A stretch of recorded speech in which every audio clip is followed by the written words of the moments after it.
Over the weekend, WWE toured Japan and in the process announced the signing of indie superstar Kenta. He's signed to a deal that will have him go to NXT. They're very clear in that. So, do you guys think that WWE will keep him in NXT for an extended period of time to kind of mold him into a WWE superstar, like they did with the Wyatt family, like they did with the Shield, or do you think that they'll rush to get him up before the end of 2014 just to kind of take advantage of the name recognition? Joe? I definitely think they're going to bring him up before the end of 2014. Yeah, they're going to bring him to NXT. They're going to get him worked up. Get him making sure that he's working to the hard cam. They're going to get him, if he speaks English, they're going to better than me. They're going to, tune him up a little bit, get him working with some promos. They're going to run through him with the Performance Center hardcore here. And then I do think they're going to bring him to the main roster. It's too big. It's too big of a name to have him sit down there. Nick?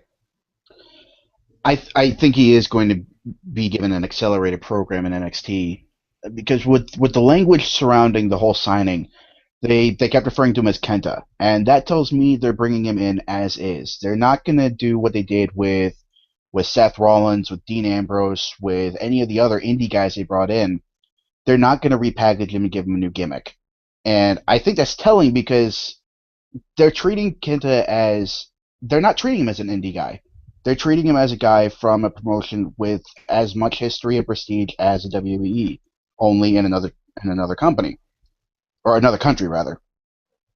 And I like that personally because it shows that the WWE has finally gotten over its fascination with giving Asian wrestlers stereotypes of comedy gimmicks. So... overall, I think this is a really good move by the WWE, and he's not going to be spending a whole lot of time in NXT.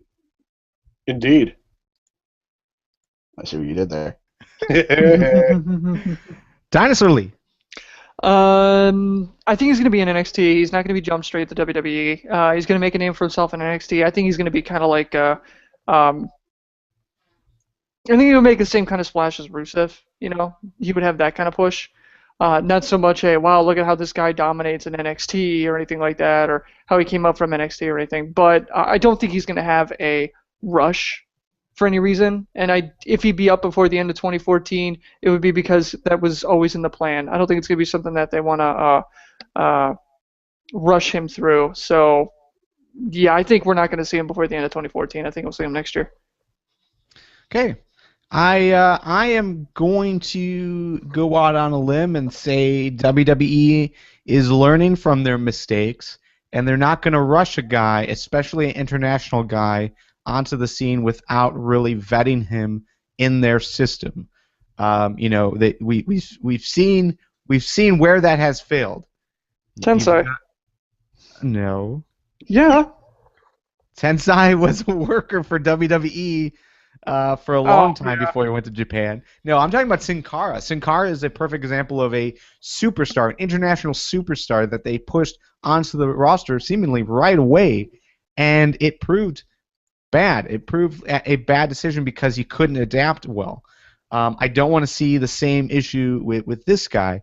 And as far as their system goes, we've seen NXT prove to be a good starting base for guys, even guys who have been in the industry in a while. You look at the guys from the Shield. You look at Luke Harper and Eric Rowan. That they benefited greatly from being in NXT. They weren't rushed up, even though they were solid and had good characters down there. They weren't rushed up into the main roster. Guys who have been rushed up and have failed. Another guy there is Adam Rose. Adam Rose, they gave him this new character and just pushed him up without really allowing him to develop it, and he's failing. So I think it would make the most sense for them to just hold off, relax. Everyone is excited. Everyone knows this guy is here. Let's wait until January to really see him move up. I will say there is a key difference between Kenta and Sin Cara. Sin Cara is a luchador.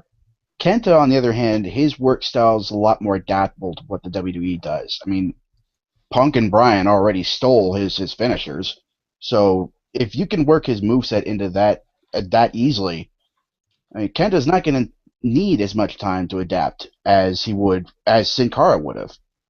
And for the last, I don't know, 10 years, he's been working in a company, Pro Wrestling Noah. There's a lot of mixing between Japanese and American wrestlers, or global wrestlers, European, what have you. So Kenta's already been exposed to a lot more of what you would see normally in the WWE. So I don't think he really needs that time in NXT that Sin Cara probably could have benefited from. True. I mean, yeah, there are definitely differences, but still, I think they need to